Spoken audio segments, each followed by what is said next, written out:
Pelaku dipanggil Bunda. Arnita sempat jemput anak dan jual emas usai eksekusi Tilva.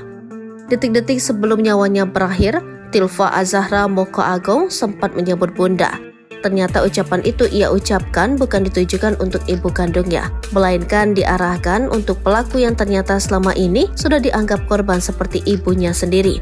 Tilva merupakan putri tunggal Kabid Bina Marga PU Bolang, Mongondo Timur, Sulawesi Utara. Mengutip Tribun News, pelaku bukan hanya masih tetanggaan dengan korban, akan tetapi wanita bernama Arnita itu dikabarkan masih memiliki hubungan keluarga dengan ayah korban. Melansir Tribun Poltim dari kesaksian tetangga, korban sering datang ke rumah pelaku karena sudah dianggap seperti bibi.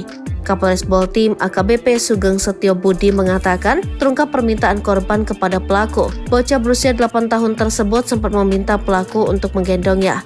Permintaan tersebut disampaikan korban lantaran dirinya merasa lelah berjalan.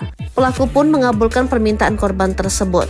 Kemudian pelaku menggendong korban sampai ke TKP. AKBP Sugeng mengatakan korban sempat membelas memanggil pelaku dengan sebutan Bunda saat dibunuh.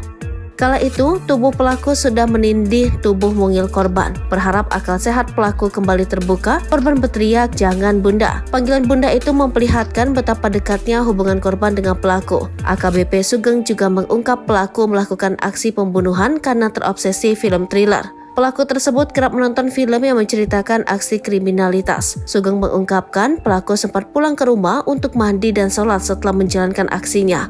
Pelaku juga masih sempat menjemput anaknya dan pergi menjual emas milik korban. Salah satu kerabat, Seli Modeong, mengaku terkejut dengan kejadian tersebut. Terlebih, ia tahu bahwa pelaku dan korban masih memiliki ikatan keluarga. Seli mengatakan almarhumah merupakan anak yang ceria dan suka bergaul dengan masyarakat. Ia sering bermain dengan anak-anak seusianya. Ketika sore hampir setiap hari, ia gunakan untuk mengaji. Para pelayat terus berdatangan ke rumah duka untuk memberikan belasungkawa kepada keluarga. Terlihat Bupati Poltim Samsahrul Mamonto, Kapolres AKBP Sugeng Setio Budi dan seluruh unsur Forkopimda ada di rumah duka.